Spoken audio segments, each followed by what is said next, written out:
my name's Alexis and today we are doing my October favorites and nopes. I don't have a lot of stuff to talk about, so I'm sorry if this video is really short. But I do have a few things to talk about, so let's talk about it. I only have one favorite, and that is my new job at Sephora. In case you didn't know, I got a job at Sephora, and I'm very happy, and I love it, and I love everybody there, and everything is great.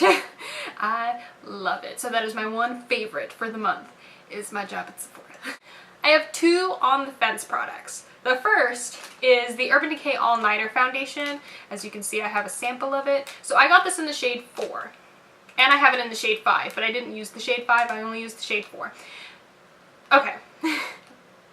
I love the coverage, I love the finish, I love the longevity of it. However, it's so yellow.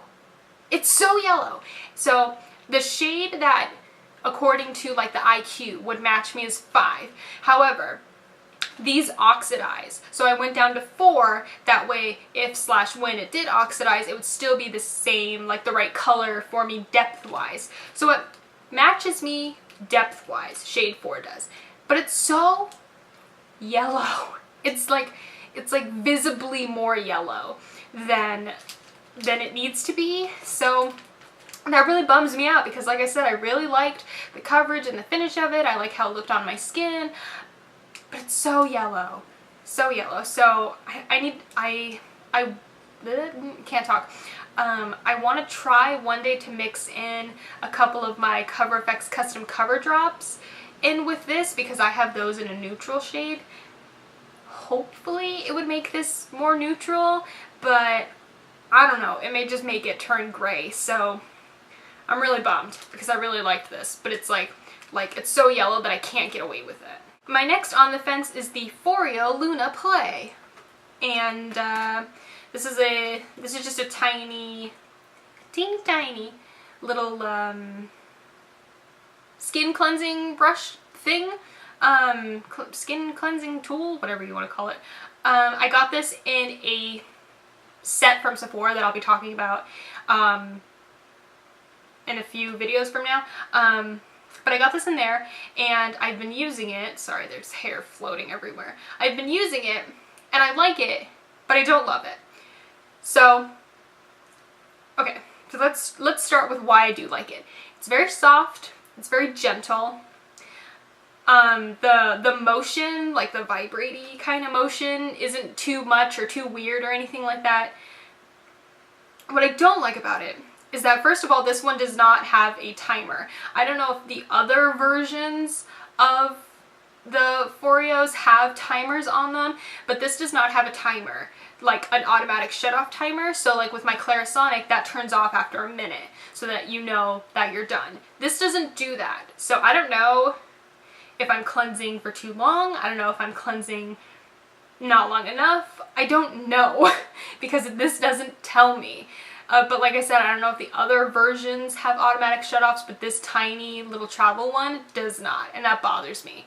Another thing is that I feel that this does not cleanse as well as my Clarisonic does. So I'll use my Clarisonic and then, you know, do whatever. And then when I use my toner, I have little to no makeup on the toner pad. When I use this, I still have so much makeup on the toner pad. Like when I use my toner, and then I can see that there's still so much makeup, and I remove my makeup before I cleanse my skin with a wipe, with my cleansing oil, with something, and then I use either my Clarisonic or I've been using this. So it's not like I'm relying on just this to take my makeup off. It's like I'm relying on this to take off the residue, and it's still not doing as good of a job as my Clarisonic is. So I think if you don't wear a lot of makeup or you don't wear any makeup, then this would be good for you because it just doesn't cleanse as well as I want it to. So I wouldn't not suggest this. I would suggest the Clarisonic first, and if that for whatever reason does not work with you, with your skin at all whatsoever, then I would suggest this, but this is definitely not my first choice. Finally, I have one nope. it wasn't going to be a nope, but then it's like the more I used it, the more it became a nope. This is the Herbivore Moonfruit Superfruit Night Treatment. So this is a nighttime moisturizer basically that does this, that, and the other thing, so much stuff. But first of all, the smell. It smells potent. There's just, it's so smelly. And I can't really describe the smell to you, the scent to you, because it's just weird. The whole thing is weird. It's a weird scent.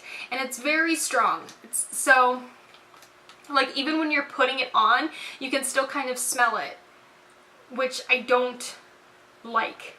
So that was the first thing that I was kind of like, oh, I guess I can deal with it, but that's weird. So then I continued using it, and then when I was rubbing it in, like blending it into my skin, so it's like balling up. It makes these weird little balls on my skin. So then I'm like rubbing this in, and then it's kind of blending in, and then it's kind of making weird little like ball things. So then I have to like brush off the ball things.